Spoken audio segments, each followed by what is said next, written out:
Aquarius, tignan po natin kung ano ba yung request ng iyong spirit guides ngayong 2024. Actually, medyo mahirap yung nire-request sa inyo ng spirit guides ninyo. Oo. Okay, so bago yan, ayan po, kung bago lang po kayo dito sa ating channel or hindi nyo pa napapanood yung request ng ating spirit guides noong 2023, lalagay ko po yung link sa comment section para po mas mabilis ninyong makita. Kasi iba sa inyo, pwedeng mas doon kayo makaresonate. Okay? So, tignan po natin. Okay, ito yung request sa'yo ng spirit guides mo. Sabihin ko muna sa'yo. Ito yung isa sa request niya. Makopa. Makakahanap pa ba kayo nun? Hindi ko alam kung may puno pa dyan sa inyo. Or, di ko alam kung nabibili ba yun sa palengke. Makopa kasi yung narinig ko eh. Oo. Yun yung request niya sa inyo. So, pag nakakita kayo, ayan po. Bilihin nyo na o bumili na kayo or manguha kayo kung mayroon kayo makukuhanan. Tapos yan po yung alay nyo sa inyong spirit guides. 12 hours lang po.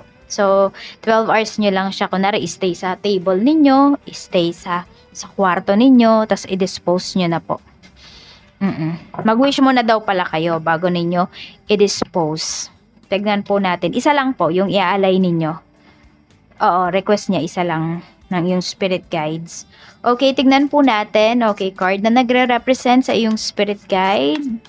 Tingnan natin. We have 8 of Pentacles. Napakasipag ng iyong spirit guides. Aquarius. Ayan o. You can also light candle pala pagdating sa kanila. Para sa kanila pala.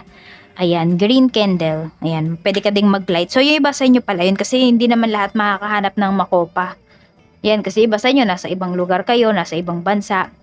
So, ayun po, green candle. Yun na lang yung i-alay ninyo. So, kasi yung iba sa inyo, di nyo naman magagawa ng 24 hours. 3 kandila na lang po. Okay, 3 green candle, iyon yung i-alay nyo sa kanila. Pwede po kayong mag-wish. Okay, pwede kayong mag-wish. Ang gawin ninyo, kunwari ito yung papel na sinulatan ninyo. Sulatan ninyo ng 3 wish ninyo. Tapos dito nyo ilagay yung inyong mga kandila. Tapos, ayun, dasal po kayo. Basahin nyo yung wish ninyo. Tapos, hintayin yung ma-melt. Ayun po.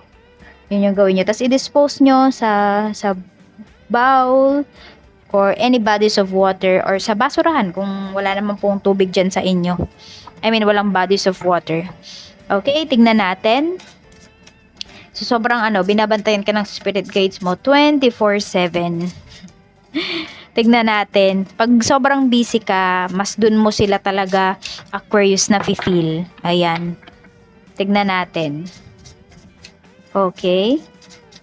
Paano mo ba mapapalalim yung connections mo sa kanila? We have Page of Wands. Lumabas-labas ka daw. Huwag ka daw masyadong magstay sa bahay. You know, do some explorations. Yun yung sinasabi sa'yo dito. Tsaka mag-ayos daw po kayo. Ayan, di ba yung iba sa inyo, kunwari, nasa bahay nga lang kayo. Hindi na yung iba sa inyo, di kayo naliligo. Di kayo nag-aayos. Hindi naman lagi yan araw-araw, no? Pero yun, parang ayusin mo daw yung iyong sarili. Every time na inaayos mo yung sarili mo, pumupostura ka, ganyan, is natutuwa yung mga spirit guides mo, mas nakakakonek ka sa kanila. Hindi pong sinasabi kasi sa'yo dito na parang kahit anong stress pa yung nararanasan mo, kailangan maganda ka pa rin, kailangan gwapo ka pa rin. Tignan natin. Okay, ano pa yung request sa'yo ng iyong spirit guides? 4 of Swords, and ayusin mo daw yung tulog mo. Parang same kay ni Gemini. Di ko alam kung may Gemini ba yung yung iba sa inyo sa big 3 nyo. Ayan no. Ayusin nyo daw yung tulog ninyo. Tignan po natin. Okay, tapos kasi iba, hindi ko alam kung magiginawin ba kayo, Aquarius. So yung iba po sa inyo, ayan, prepare nyo na daw yung inyong kumot.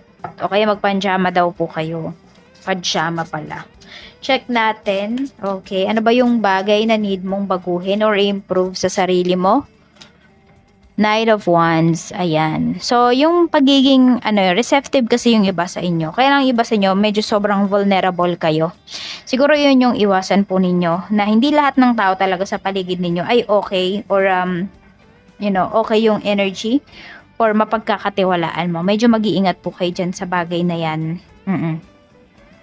6 of Pentacles, ayan o.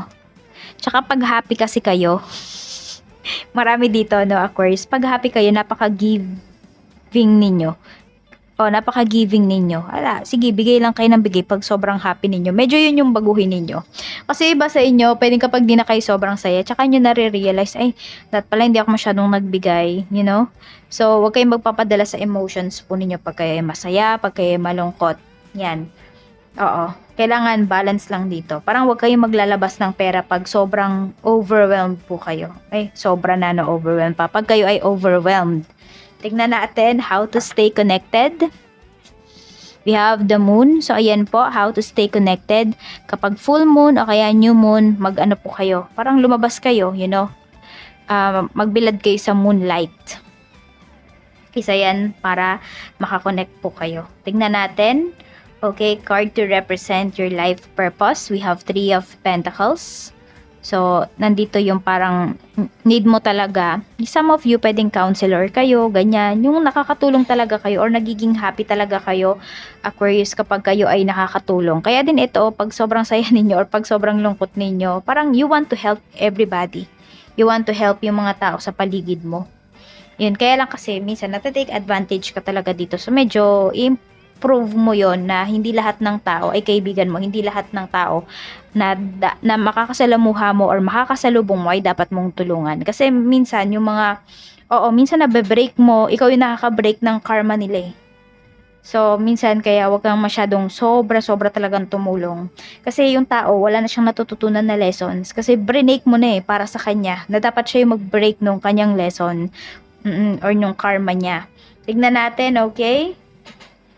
So, ayan, the wheel. Alam nyo, sobrang magiging happy talaga kayo, Aquarius, ngayong taon na to. So, siguro yung iba sa inyo, no, nasa dark night of the soul pa kayo. So, hindi nyo pa na-appreciate yung sinabi ko na kayo ay magiging masaya ngayong taon na to. Pero, definitely, magiging masaya po kayo. Siguro half of the year. Okay? Or bago matapos yung taon na to, makikita nyo yung lahat ng hirap po ninyo, sulit na sulit siya. Kaya huwag kayong susuko sa kung ano man yung pinagdadaanan ninyo. Do not give up. Okay? Pero yes, may mga bagay din naman na kailangan kayong i-give up. Siyempre, yung mga yung mga nakaraan na, i-give up nyo na yan, hindi nyo na yung mababago. Mag-focus kayo sa inyong present, okay? Para mas maging maganda yung future po ninyo. Tignan natin ano ba yung mensahe ng iyong spirit guides. 10 of Swords. Okay? So, laban lang daw kayo dito. Lumaban daw kayo, sabi ng inyong spirit guides. Huwag kayo mawawala ng pag-asa. Parang itaas mo yung noo mo. Yun, tumingala ka, Aquarius. Hindi pa huli yung lahat para sa'yo. Guided ka nila. Ayan, no? The Magician. Lahat ng hirap talaga na nararanasan mo ngayon, worth it po yan. Pinaparanas lang yan sa'yo para ma-appreciate mo tong paparating na ginhawa, paparating na blessings sa life mo. Minsan kasi ganyan tayo, hindi natin na-appreciate yung isang bagay, lalo na minsan pag hindi natin pinaghirapan, di ba? Okay lang kahit mawala. Okay lang kahit hindi magtagal sa life natin. Tignan po natin kung ano pa yung mensahe or blessings po na pwedeng ibigay sa'yo ng iyong spirit guides ngayong taon na ito. A blessing for unity where once there was division. So, meron ba kayong mga nakaaway dito, nakaalitan, meron bang sumama yung loob? Ayan po. Some of you, pwedeng ito ay pagdating sa inyong love life, sa inyong relationship. 37, ayan po yung inyong lucky numbers. So, papatugtugin ko po yung ating singing bowl. May itatanong ako sa inyo at ayan po, kung ano yung unang pumasok sa inyong intuition, sa inyong isipan, yun po yung sagot. Okay? This is for you, Aquarius.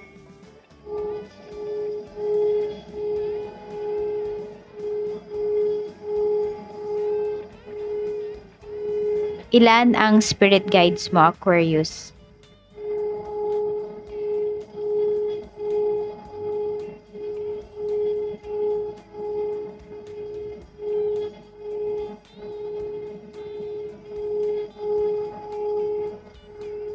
Ano ang mga pangalan ng iyong spirit guides?